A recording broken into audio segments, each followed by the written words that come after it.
Okay guys, the Ugly Sloth here, and today we have a good one. We're going down the rabbit hole of how neurotic I am about audio. Specifically, we're going into my templates, my Reaper templates, and how I set up 2 different sessions. The first one will be the template for vocal recording, and the other one will be much more complicated with more routing and stuff, and it's the one I use for mixing, basically. Without further ado, let's dive into it. Okay guys, you know what to do.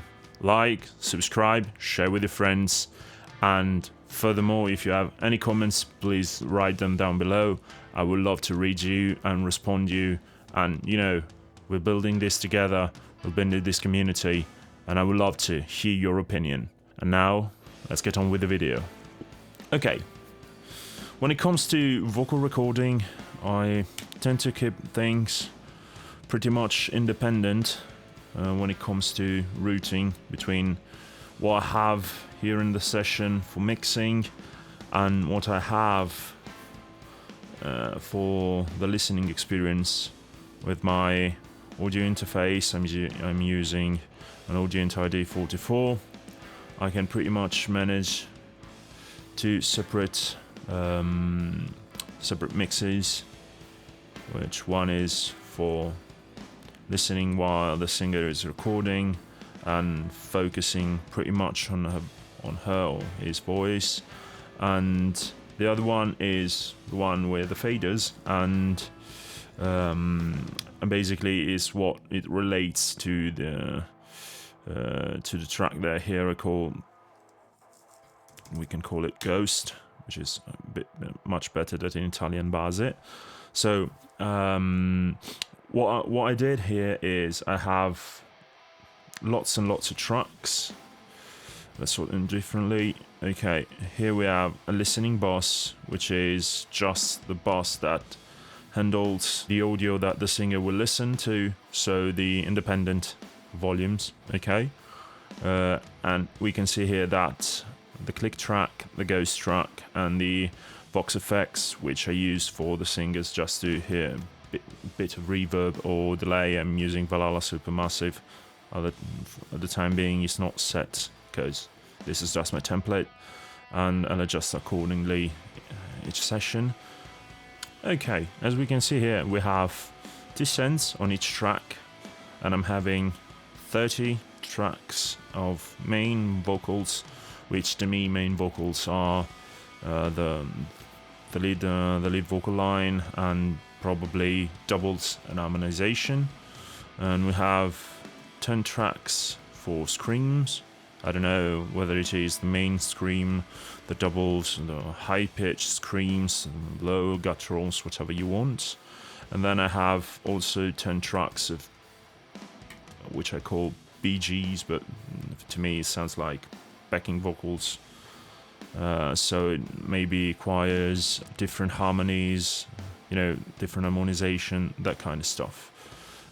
Typically I don't use them as much because mainly I work with the main vocals and the screaming vocals, but depends on the song I'm producing. So what I do here is I have 2 sends on each track. The first one is a pre-fader send, which goes directly to the listening bus. Let me rearrange the tracks so that it's a bit more easier to understand it. So I have each track that goes to the listening bus, which is the output for the independent mix, as I said before. And then I have, and as I said, it is pre-fader. And then I have the send to the effects track, which is post-fader, so that at least the relative volume between the track and the send stays more or less the same. And needless to say, the vox effects goes to the listening bus so that the singer can listen to themselves, and while recording with, as I said, a bit of a delay and reverb, because Valhalla does this pretty much perfectly. And that's pretty much it. There's nothing much to this setup. I know there are lots of tracks, but when I'm in the middle of the other producing session and I'm producing vocals and I'm writing background vocals, background harmonies, whatever. I'd like to have all these tracks ready for me to use, so that I don't have each time go, create another track, copy, paste the sends. It is counterproductive to me and counterintuitive and makes me lose lots of time, and makes us, together with the artist, lose the focus that we had in that particular moment, so that we prefer to have everything set up prior to the recording, so that I know where everything is, where everything goes, and pretty much it. I don't use typically EQs or compression. Maybe if I have to, I can revert to a bit of compression. Usually I go to the RVox for this kind of stuff, because it works, it does what I need them to do, and basically it's never failed me. So that's it. And now let's delve a bit more into my mixing template. Okay, this is my mixing template, and as you can see here, there are lots and lots of tracks. So as I said, this is a bit more complicated, but first let's start with how it is set up. As usual, I love to have each instrument to its own bus, so we can see that all the drums goes into the drum bus, and all the kicks goes into the kick, all the snares go into the snare bus, the toms go into the tom bus.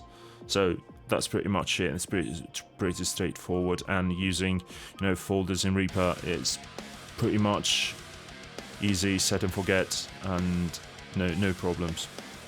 Then I have percussions, and they go into their own bus.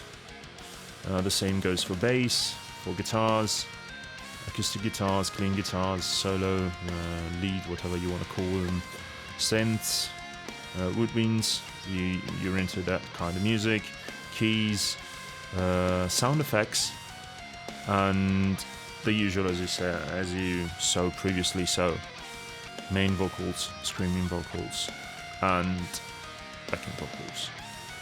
So now that we have seen how this goes, let's go a little bit more into how each bus is routed, okay?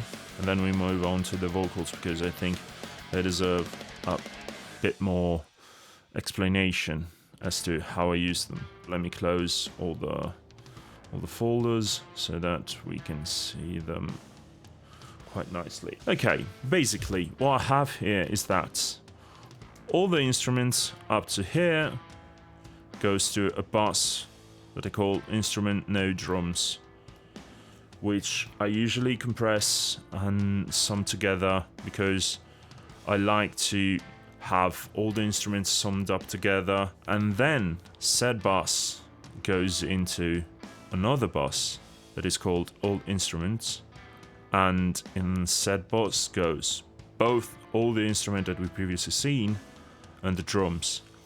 If you're asking why such routing, is that because maybe I want to have sidechain compression on the entire on all the instruments relating to the kick or the snare, and I can do that pretty easily. That does not mean that I don't use sidechain compression on individual buses related to the kick and the snare, but it's just to have that potential of flexibility.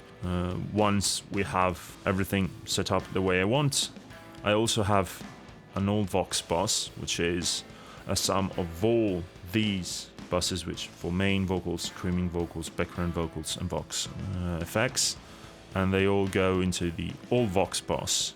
And the stereo bus goes both into my master, let's call it that way, and also acts as a sidechain input for the track spacer, which I use to, compress. Even though track spacer is not a compressor, it is much more of a carving out the EQ, relating to what goes into it. In this case, vocals. So I use this track spacer, and I feed in with the vocals so that I can carve out a little more of space for vocals within the other instruments. But be careful when using track spacer, because it is kind of hard to understand what it's doing, but as soon as you're hearing it, in my opinion, it's doing too much. So you have to be subtle about it. Once done, we can have that the all Vox and the all instruments feed into the 2 bus, which is sort of a pre-master, let's call it that way. Why I'm calling it pre-master? Because in Reaper, the master fader is post fader. So if I want to mix into the mix bus compression, which I have here, I pulled up a couple of instances of plugins that I typically use on my master bus that are in no particular order, but just to understand, basically this is my go-to master bus compressor, this is my go-to saturation, and if I needed, oops, went into the other screen, if I needed a bit of multiband compression and just touch of clipping, but these are here, they stay here, but usually when I start a mixing session, they're all like this, they're all offline, so that I don't have any problems in terms of levels, and it is much easier for me to work this way. So as I was saying, the two bus track acts as a sort of a pre-master, and if I want to push into the bus compressor, I can use the automation on this track so that I can feed, let's say I want the verse to stay a bit behind compared to the chorus. I can automate the volume of the 2 bus track so that when the verse is playing, the master bus compressor is not reacting that much, and when you go into the chorus, maybe the final chorus, you can give it a bit more push. That's the way I typically work, and that's the way I'm used to. So pretty much it. We haven't mentioned a couple more tracks, a couple more buses, and that I want to show to you. This is the sound effects. I don't know, rises, reverses, whatever you want to call them. And what I do here is I just send them to the 2 bus. They bypass all the processes.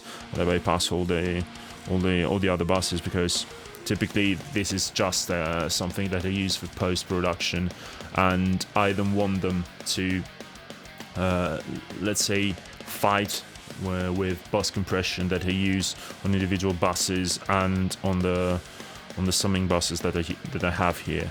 It is just the way I'm used to work, and it works for me. So that's the way I'm used to. I don't know. Let me know if you use the sound effects and post-production effects, if you route them in a different way. I would love to know, And then, okay, once we're done with the sound effects, I can pretty much say that we need to move into the vocals tracks and into the vocals effects.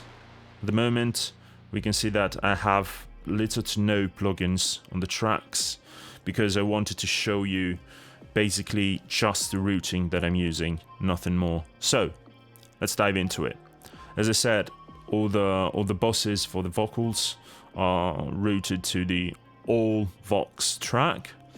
Let's call it that way, and each track and each folder contains 10 tracks, and each of these tracks is routed to 5 auxiliary tracks that I use for different effects in different amounts that I automate.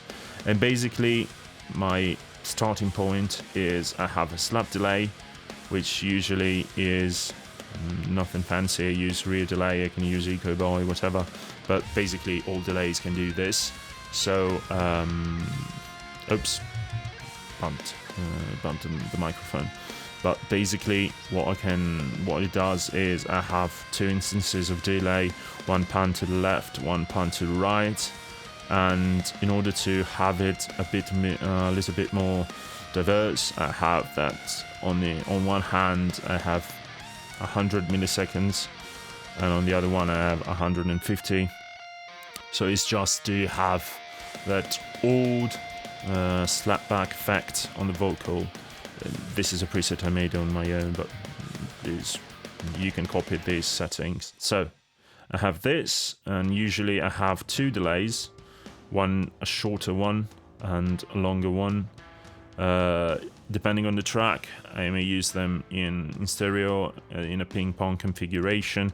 Usually the longer ones, I use them in a ping pong configuration. The shorter ones can be mono or not. Depends on the vibe of the track.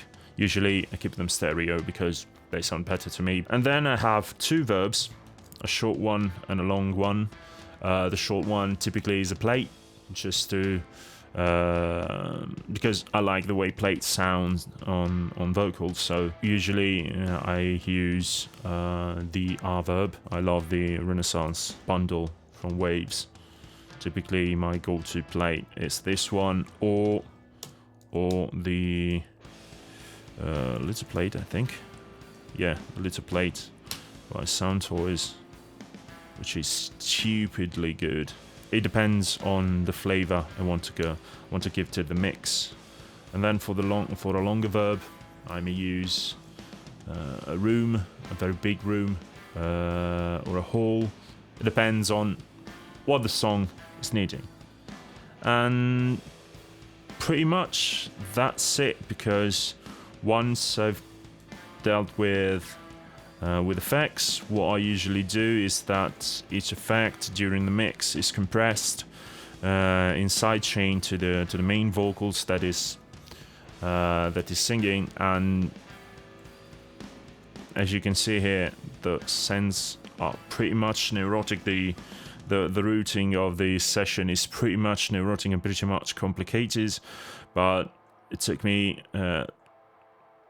pretty much, I don't know, 3 to 4 years to come up with this specific setup, and I'm happy about it. Maybe I'll change it in a year time, or maybe I'll stick to it until the end of time.